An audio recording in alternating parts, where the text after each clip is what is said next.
জুনিয়রের হাতে জুনিয়র থেকে সিনিয়র বলটি চলে গেল পশ্চিম প্রান্তে থেকে সিনিয়র চেষ্টা করে বলটি এখন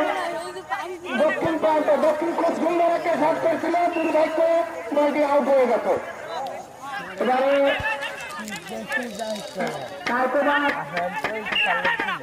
বল গোলদার একটা পরিকল্পনা করতেছে, জানি না কি আছে, খুব সুন্দর শট হয়েছে, দুর্ভাগ্য আমার বন্ধু